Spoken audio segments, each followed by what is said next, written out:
નમસ્કાર મિત્રો, જય શ્રી કૃષ્ણ, જય માતાજી। અમારી ચેનલમાં આપનું હાર્દિક સ્વાગત છે। પ્રાચીન સમયમાં મદ્ર દેશના અશ્વપતિ નામના એક પરાક્રમી અને ધર્મનિષ્ઠ રાજા રાજ્ય કરતા હતા।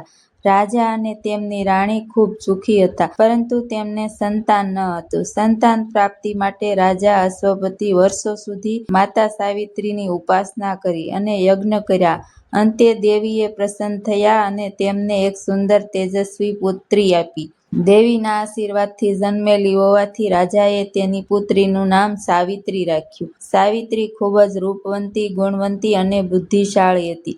જ્યારે તે યુવાન થઈ ત્યારે રાજાએ તેના લગ્ન માટે યોગ્ય વર શોધવાનું શરૂ કર્યું, પરંતુ સાવિત્રીએ પોતે જ પતિ પસંદ કરવા ઈચ્છતી હતી। તેથી રાજાની આજ્ઞાથી તે અનેક રાજ્યોમાં ફરી વળી અને અંતે એક વનમાં નિવાસ કરતા રાજકુમાર સત્યવાનને પોતાના પતિ તરીકે પસંદ કર્યા। સત્યવાન અત્યંત સુધર્મી, પરાક્રમી અને માતા પિતાની સેવા કરનાર હતો, પરંતુ તે પોતાના અંધ માતા પિતા સાથે વનમાં રહેતા હતા, કારણ કે તેમનું રાજ્ય શત્રુઓએ છીનવી લીધું હતું। જ્યારે દેવર્ષિ નારદ રાજદરબારમાં આવ્યા ત્યારે તેમણે રાજા અશ્વપતિને જણાવ્યું કે સત્યવાન સર્વગુણ સંપન્ન છે, પરંતુ તેમની આયુષ્ય માત્ર 1 જ વર્ષ બાકી છે। આ સાંભળી રાજા ખૂબ દુઃખી થયા અને સાવિત્રીને બીજો વર પસંદ કરવા સમજાવ્યું, પરંતુ સાવિત્રીએ કહ્યું, પિતાશ્રી, આર્યશ્રી જીવનમાં માત્ર 1 જ વાર પતિ પસંદ કરે છે। મેં સત્યવાનને મનથી પતિ સ્વીકારી લીધો છે, તેથી હવે હું બીજાને પતિ તરીકે સ્વીકારી શકું તેમ નથી।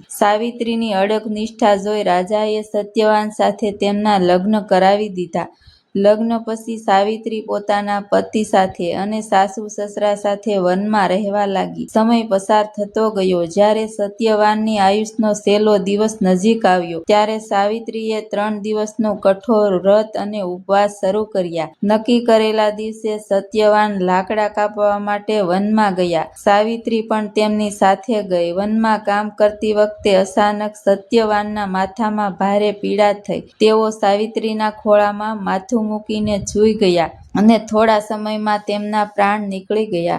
ત્યારે યમરાજા સત્યવાનના પ્રાણ લેવા ત્યાં આવ્યા। સાવિત્રીએ યમરાજને પ્રણામ કર્યા। યમરાજ સત્યવાનના પ્રાણ લઈને જવા લાગ્યા, પરંતુ સાવિત્રી પણ તેમની પાછળ પાછળ ચાલવા લાગી। યમરાજે કહ્યું કે હે પતિવ્રતા સ્ત્રી, હવે પાછી ફરી જા। અહીં સુધી કોઈ મનુષ્ય અહીંયા આવી શકતું નથી। પરંતુ સાવિત્રીએ ધર્મ અને પતિવ્રતાનો મહિમા સમજાવતા વિનમ્ર વચનો કહ્યા। યમરાજે તેના જ્ઞાન અને પતિ પ્રેમથી પ્રસન્ન થયા અને કહ્યું, સાવિત્રી, સત્યવાનના જીવ સિવા તું કોઈ પણ વરદાન મારી પાસે માગી શકે છે।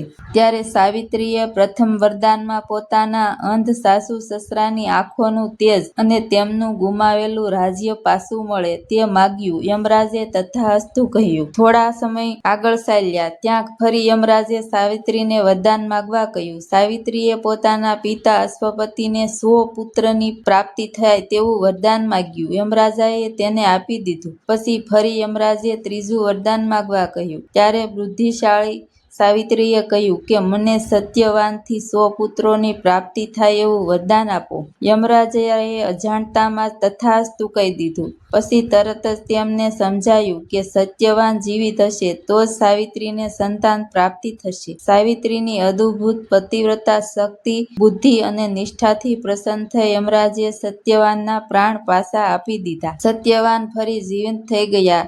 ત્યારબાદ તેમના માતા પિતાને અનોખું તેજ અને રાજ્ય પાછું મળ્યું। રાજા અશ્વપતિને પણ સંતાન સુખ પ્રાપ્ત થયું। આ રીતે માતા સાવિત્રી પોતાના અખંડ પતિવ્રતા અને ભક્તિથી પોતાના પતિનું મૃત્યુના મુખમાંથી પાછા લાવી શક્યા। ત્યારથી સુહાગન સ્ત્રીઓ પોતાના પતિની લાંબી આયુષ્ય અને અખંડ સૌભાગ્ય માટે વટ સાવિત્રી વ્રત કરે છે। માન્યતા એવી છે કે જે સ્ત્રી શ્રદ્ધા અને ભક્તિપૂર્વક વટ સાવિત્રી વ્રત કરે અને કથા સાંભળે તેને અખંડ સૌભાગ્ય, સુખ, સમૃદ્ધિ અને દીર્ઘાયુષ્ય આશીર્વાદ મળે છે। બોલો વટ સાવિત્રી માતાની જય।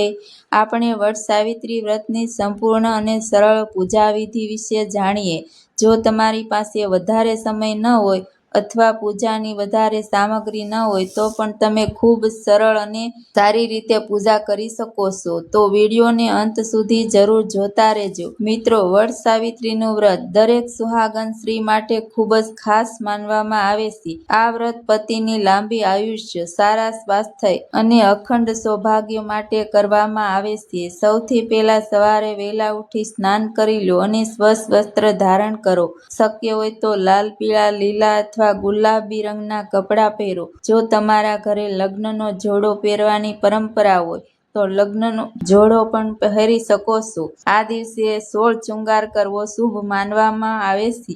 માંગમાં સિંદૂર અથવા હાથમાં સુડીઓ, મંગળસૂત્ર, બિંદી અને મહેંદી જરૂર લગાવો. હવે પૂજા માટે વડ વૃક્ષ પાસે જાઓ. જો આસપાસ તમારે વડનું વૃક્ષ ઝાડ ન હોય તો ઘરે વડની ડાળી સ્થાપિત કરી પણ પૂજા કરી શકાય છે. સૌપ્રથમ પૂજા સ્થળને સારી રીતે સાફ કરી લો. ત્યારબાદ વડ વૃક્ષને જળ અર્પણ કરો. વૃક્ષની ચારે બાજુ પાણી ચઢાવો અને પ્રાર્થના કરો. હવે વડના પાનને પોતાના વાળમાં અથવા સુડીમાં લગાવો. માન્યતા છે કે વડના પાનથી બનેલું આભૂષણ પહેરીને પૂજા કરવી શુભ હોય છે. ત્યારબાદ ચોખાના લોટ અથવા એપણથી માતા સાવિત્રી અને સત્યવાનના પ્રતીક બનાવો. જો પ્રતિમા બનાવવી મુશ્કેલ લાગે તો 5 અથવા 7 થાપા પણ લગાવી શકો છો. હવે ગૌરી ગણેશની સ્થાપના કરો. માટી, ગોબર અથવા સોપારીથી ગૌરી ગણેશ બનાવી શકાય છે. સૌ પ્રથમ ગણેશજીને રોળી, હળદર અને અક્ષત અર્પણ કરો. ત્યારબાદ ગૌરી માતાને સિંદૂર ચઢાવો. પછી કલાઓ, ફૂલ અને સુહાગની સામગ્રી અર્પણ કરો.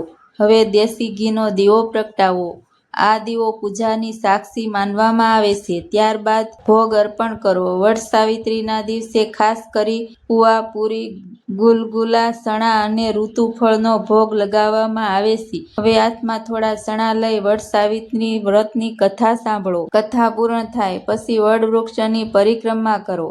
કાચા સૂતર અથવા દોરાને વડ વૃક્ષની આસપાસ લપેટતા પરિક્રમા કરવી. શક્ય હોય તો 108 પરિક્રમા કરો, નહીં તો 5, 11 અથવા 21 પરિક્રમા પણ કરી શકાય છે. દરેક પરિક્રમા દરમિયાન એક ચણાનો દાણો છોડતા જાઓ અને મનમાં પ્રાર્થના કરો, હે વડ દેવતા, જેમ માતા સાવિત્રીએ પોતાના પતિના પ્રાણની રક્ષા કરી હતી તેમ મારા પતિનું આયુષ્ય લાંબુ રાખજો અને મને અખંડ સૌભાગ્ય રાખજો. ત્યારબાદ ગૌરી માતાની આરતી કરો અને ગૌરી માતાને સિંદૂર અર્પણ કરી પોતાની માંગમાં પણ સિંદૂર ભરો. અંતમાં હાથ જોડી ક્ષમા યાચના કરો. હે વડ દેવતા, પૂજામાં થયેલી જાણતા અજાણતા ભૂલ માટે મને ક્ષમા કરજો. મિત્રો, આ રીતે ખૂબ જ સરળથી વડ સાવિત્રી વ્રતની પૂજા પૂર્ણ થાય છે. જો તમને આ માહિતી સારી લાગી હોય તો વિડીયોને લાઈક કરો, શેર કરો અને ચેનલને સબસ્ક્રાઈબ કરવાનું ભૂલતા નહીં. ફરી એકવાર આપ સૌને વડ સાવિત્રી વ્રતની હાર્દિક શુભકામના.